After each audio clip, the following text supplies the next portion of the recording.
அழகாஷ் நான் ஒரு விஎஸ் பேசுகிறேன். இன்றைக்கி நம்ம பார்க்க போகிற சீரிஸோட நேம் வந்து ஃபோர் கட் ஹீரோன்னு சொல்லக்கூடிய சீரிஸோடைய எபிசோட் 2 தான் நீங்கள் நம்ம பார்க்க போகிறோம். போன எபிசோட்லேயே வேறு லெவலாக சீனை காமிச்சிருப்பாங்க. இது எபிசோட வழக்கம் போல் பிரமாதமாக இருக்க போது முடிஞ்சளவுக்கு ஸ்கிப் பண்ணாமல் பொறுமையாக பாருங்கள். அதே மாதிரி உங்களுடைய ஃப்ரீ டைமில் வந்து உங்கள் மைண்டை ரிலாக்ஸ் பண்ணி பொறுமையாக பாருங்கள். மறக்காமல் அடுத்த எபிசோடுக்கும் தொடர்ச்சி அவங்களுடைய சப்போர்ட் கொடுங்க. முக்கியமாக இதுக்கு முன்னாடி போட்டு ஃபர்ஸ்ட் எபிசோட் பார்க்காதவங்க போய் பார்த்துட்டு வாங்க. அப்போ தான் இந்த கதை தொடர்ச்சியாக புரியும். சரி வாங்க நம்ம கதைக்குள்ள போகலாமா?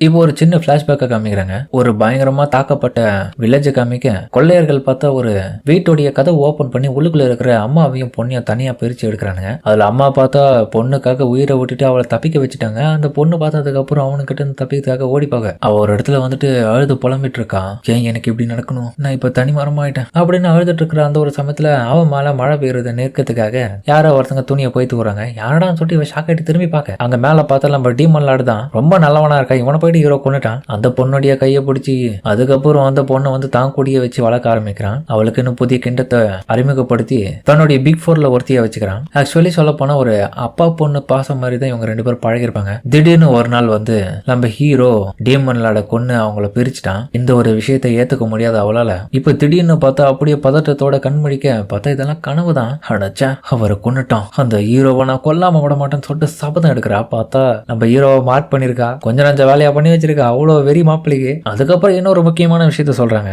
டேமன் லார்டோடைய ஆர்மியில கிட்டத்தட்ட பிக் 4 சேர்ந்தவங்க இருந்தாங்க. அது மட்டும் இல்லாம டேமன் லார்ட் க்ளோடே கிட்ட அதிகப்படியான நைட் இருந்தாங்க. அவனுடைய தொடர்ச்சியான வெற்றிக்கான காரணமே அவனுடைய பிக் 4 சேர்ந்தவங்களும் அவனுடைய ஆர்மியை சேர்ந்த நைட்ஸ் தான். தொடர்ச்சியான வெற்றிகள் அவனுக்கு தேடி தேடி கொடுத்தாங்க. கடைசியில இந்த கிங்டம் ஆஃப் கெட்டலான் கிட்ட நடந்த அந்த ஒரு சண்டையில ஜேடு தோஃபன் கிட்ட அவனுடைய பிக் 4 சேர்ந்தவங்க மட்டும் இல்லாம டேமன் லார்ட தோக்கடிக்கப்பட்டான். ஆனா அப்படியேப்பட்ட பிக் 4ல இருந்தவங்க எல்லாருமே அதுக்கப்புறம் மறைஞ்சு போக ஆரம்பிச்சாங்க. ஆனா ஒருத்தியை தவிர ஒருத்தி மட்டும் ஜேடு தூஃபன் கொன்னே தீருவன்னு தீர்மானம் எடுத்தான். அவ தான் பிக் 4ல சேர்ந்தவ ஜின்னா ஸ்டார்டு. டீமன் லார்டுக்காக பழி வாங்குவான்னு சபதம் எடுத்தான். அதனால தன்னுடைய ஐடென்டிட்டியை மடிச்சுக்கின்னு இப்போ மிஸ்டர் ஹீரோ வந்துட்டு இருக்கிற கிங்டம் ஆஃப் கிளட்டலான் கிட்ட ஒளிஞ்சிட்டு இருந்து தன்னுடைய வாழ்க்கையை நடத்திட்டு இருக்கா. அதுக்கப்புறம் அவர் ரெடி ஆயிட்டு அந்த இடத்த விட்டு கிளம்புறதுக்கு முன்னாடி கவலைப்படாதீங்க டீமன் லார்ட், உங்களுக்காக நான் அவனை பழி வாங்குவேன். அதே மாதிரி சர் ராக் கவலைப்படாதீங்க, உங்களையும் நான் காப்பாத்துவேன். ஜேடு தூஃபன் உன்னை நான் கொல்லாம விட மாட்டேன்டா. அதுக்கப்புறம் அந்த இடத்த விட்டு அவ கிளம்பணுவ பார்த்தா இந்த இடத்துல என்னுடைய வாழ்க்கை ரொம்ப சிரமமா தான் போயிட்டு இருக்கு. ஏன்னா நான் ஒவ்வொரு நாளும் இந்த இடத்துல வாழ்றதுக்காக கண்டிப்பா பணத்தை சம்பாதிக்கணும். அதுக்காக நான் கடினமா உழைக்கிறதுக்கு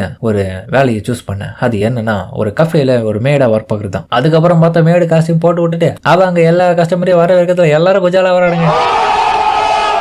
இங்க ஏத்துவாங்க, ஆர்டர் கொடுக்குறேன், இங்க வாங்க அப்படின்ற மாதிரி யாராலும் பிரிச்சு சாப்பிட்றானுங்க. அதுக்கப்புறம் தன்னுடைய வேலையை சீரும் சிறப்பமா அங்க பண்ணிட்டு இருக்கேன். இந்த இடத்துல பல மாசங்களா நான் வேலை செஞ்சுட்டு இருக்கேன். அது மட்டும் இல்லாம மிஸ்டர் ஹீரோ பத்தின இன்ஃபர்மேஷன்ஸையும் நான் இந்த இடத்துல கலெக்ட் பண்ணிட்டு தான் இருக்கேன். ஆனா நான் எதிர்பார்த்த லெவலுக்கு வேலையை மட்டும் தான் சிறப்பா பண்றேனே கண்டி அவனை பத்தின இன்ஃபர்மேஷன் எதுவும் பெருசா எனக்கு கவனிக்கல. ஆனா நான் இந்த வேலைக்கு தள்ளப்பட்டதுக்கான முக்கியமான இன்னொரு ரீசனும் ஒண்ணு இருக்கு. அது என்னடான்னு பார்த்தா ஒரு நாள் இந்த இடத்துக்கு வரும்போது வரவையில இந்த திங்ஸ் எல்லாம் வைக்கக்கூடிய ஷாப்ல பார்த்தா எல்லாம் டீமன் லார்டோடைய ஸ்டிக்கு பார்த்தா ஹீரோ இந்த கடையில வித்து வச்சிருக்கான். அடேங்கப்பா, இது டீமன் லார்டோடையது. இங்க என்ன பண்ணிட்டு இருக்கு இது? எவன் இது வித்தான்? கண்டிப்பா அந்த நாயா தான் இருக்கணும். இது நான் வாங்கியே தரணும், அவருக்காக நான் எடுத்து வைக்கணும். இது ரேட்டு பார்த்தா 70,000 பட்ஸுக்குன்னு போட்டிருக்கு. ஆனா கையில பார்த்தா வெறும் 3 தங்க காயின் தான் இருக்கு. இதெல்லாம் பத்தாதே, நான் என்ன பண்றது அப்படின்ற மாதிரி யோசிச்சுட்டு இருக்கேன். கண்டிப்பா இதை எடுக்கிறதுக்காக வேற வழி ட்ரை பண்ணணும். ஒருவேளை திருடலாமா? வேணாம், நேர்மையான முறையில தான் இதை எடுக்கணும். ஒருவேளை என்னுடைய உடம்பை வச்சு இந்த மாதிரி பண்ணலாமா? என்ன பண்றதுன்னு சொல்லிட்டு அவ யோசிச்சுட்டு இருக்கும் போது திடீர்னு ஒரு ஐடியா கிடைக்குது. பின்னாடி பார்த்தா அந்த கஃபேவும் அதே இடத்துல எதிர்க்கதான் கடையை போட்டு அந்த இடத்துல பார்த்தா வேலைக்கு ஆட்கள் தேவைன்ற மாதிரி போட்டிருக்காங்க. காலையில 9 மணில இருந்து நைட் 9 மணி வரைக்கும் இந்த இடத்துல வேலை. வீக்கெண்ட்ல 2 நாள் லீவு, சம்பளமும் அதிகமா தரணுன்ற மாதிரி அட்வர்டைஸ்மெண்ட் கொடுத்துருக்கத பார்த்துட்டு தான் அதுக்கப்புறம் ஆசையில வந்துருப்பேன். இந்த வேற வழி இல்ல, நான் எப்படியாச்சும் சம்பாரிச்சு அதை வாங்கணும். ஆனா இந்த மாதிரியான ஒர்க் எல்லாம் இருக்கும் நான் கொஞ்சம் கூட எதிர்பார்க்கலப்பா. ஹியூமன் சொல்றல அந்த மிஸ்டர் ஹீரோன்ற நாய் எங்கதான் இருக்கான்னு தெரியல. அவனை பத்தின இன்ஃபர்மேஷன் கேதர் பண்ணலாம்னு பார்த்தா அது ஒண்ணுமே வெளியே தலை காட்ட மாட்டேங்குது அப்படின்ற மாதிரி அவங்க பார்த்துட்டு இருக்க. திடீர்னு பார்த்தா நம்ம ஹீரோ அங்கதான் மேடு கஃபேக்கு வருவான். வாங்க வாங்க, உங்களுக்கு என்ன வேணும்? நியூ கஸ்டமரா நீங்க? ஆமாங்க, என்னோட பேர் வந்து ஜேடு. போங்க உள்ள போயிட்டு நீங்க உட்காருங்க மாஸ்டர் ஜேடு, உங்களுக்காக சேவை செய்ய ஆட்கள் அனுப்புறோம். அதுக்கப்புறம் பார்த்தா நம்ம ஜின்னாவும் பார்த்து யோசிச்சுட்டு இருக்கான். கண்டிப்பா மாஸ்டருக்காக நான் பழி வாங்காம விட மாட்டேன். அது மட்டும் இல்லாம சார் ராக் வேற எங்க காணாம போயிட்டாருன்னு தெரியல. அப்புறம் அவங்களுடைய ஓனரும் இங்க பாருமா ஜின்னா, டேபிள் நம்பர் 5க்கு வந்து புது மாஸ்டர் வந்திருக்காரு, அவருக்கு போயிட்டு நீ வரவேற்பு கொடுப்போம். ஓகே பண்ணிட்டுன்ற மாதிரி அங்க பாக்க அங்க போனோடனே ஹீரோ தான் இருக்கிறத பார்த்துட்டு கடுப்பாயிடுவாங்க. ஜேடு தூப்பன் ஹீரோக்கு இவளை அடையாளம் தெரியாம இவளை பார்த்துட்டு ரசிச்சுட்டு வெக்கப்பட்டு இருக்கான். ஹாய்.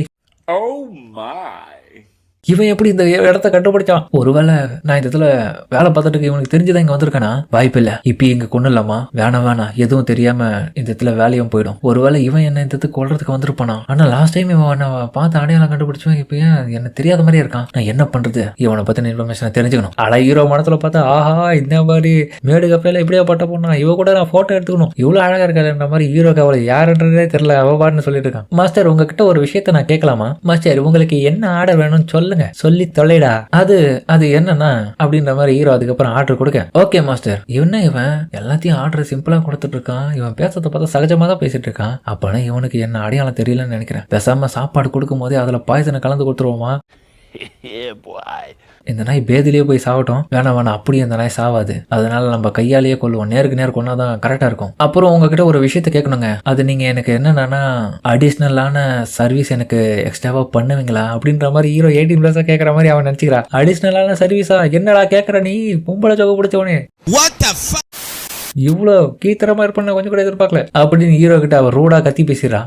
இல்லங்க நான் அதை பத்தி கேட்கல. நீங்க சாப்பாடு எத்தனை வந்தது, நான் அதுக்கப்புறம் சாப்பிட்டு முடிச்ச பிறகு உங்ககிட்ட கொஞ்சம் போட்டோ மட்டும் நின்று எடுத்துக்கலாமான்னு கேட்கதான் அப்படி கேட்டேன். அதுக்கப்புறம் ஓனர் நடத்துக்கு வந்துட்டு ஜின்னா ஒரு புது கஸ்டமர் கிட்ட எப்படியா நடந்துப்ப அவர் மனசு எவ்வளவு கஷ்டப்பட்டிருக்கும் தெரியுமா? இப்போ அவளுக்காக நான் மன்னிப்பு கேட்டுக்கிறேன் புதிய மாஸ்டர், நீங்க கவலையே படாதீங்க, உங்களுக்காக நான் போட்டோவே தானே எடுக்கணும், கையவே பிடிய வைக்கிறேன், நீங்க கவலைப்படுறீங்கன்ற மாதிரி. அதுக்கப்புறம் ஓனர் பார்த்து இவங்க 2 பேரையும் சேர்த்து வைக்கிறன்ற பேர்ல ஒன்னா அன்னைக்கு வச்சு போட்டோ எடுக்க வைக்க நம்ம ஜின்னா பார்த்தா சிரிக்க தெரியாம சிரிச்சிட்டு இருக்கா. என்னடா இங்க நடந்துட்டு இருக்கு? என் ஓனர் சரியா இருந்து என்னென்ன பண்ணிக்குது பேர். சின்ன இன்னும் கையை க்ளோஸா எடுத்துன்னு போ. 2 பேரும் பார்த்தா ஹார்ட்டை பிடிக்க, அடேங்கப்பா நான் எதிர்பார்த்த போட்டோ எனக்கு கிடைச்சாச்சு, இப்பதான் நிம்மதியா இருக்கு, என் வாழ்க்கையில பெரிய விஷயத்த சாதிச்சிட்டேன் அப்படின்ற நினைப்போட ஹீரோ அந்த இடத்த விட்டு கிளம்ப, பார்த்து போயிட்டு வாங்க மாஸ்டர், திரும்பவும் வாங்கன்ற மாதிரி சொல்ல, ஜின்னா உன்னார் பக்கம் நீ வரவே வேணாம், நீ அங்கேயே இருக்கு. என்ன இவன் நம்மள அடையாளம் தெரியாத மாதிரியே போயிட்டாங்க அம்மனு. அதுக்கப்புறம் ஹீரோ அந்த இடத்த விட்டு கிளம்பி போகும் போதே பார்த்தா போற வழியில எவனோ ஒருத்தர் ஜன்னல் வழியா உழவை பாக்குறவன் ஹீரோவை பார்த்து நோட்டீஸ் பண்ணி போட்டோ எடுக்கிறான். அதோட இந்த எபிசோட முடிக்கிறாங்க. சரிங்க, இந்த வீடியோ பிடிச்சுன்னு கமெண்ட்ல சொல்லுங்க. மறக்காம இந்த வீடியோல பிடிச்சிக்க நம்புறேன். பிடிச்சிருந்த லைக் போட்டு நம்ம சேனலுக்கு சப்ஸ்கிரைப் பண்ணி சப்போர்ட் பண்ணுங்க. அது மட்டும் இல்லாம அது கூட இருக்க பெல் ஐகானை ஆல்ல வச்சுக்கோங்க. அப்பதான் அப்புறம் அடுத்த வீடியோல நோட்டீஸ் பண்ணுவோம். சரிங்க, நம்ம அதோட இந்த வீடியோ முடிச்சுமா.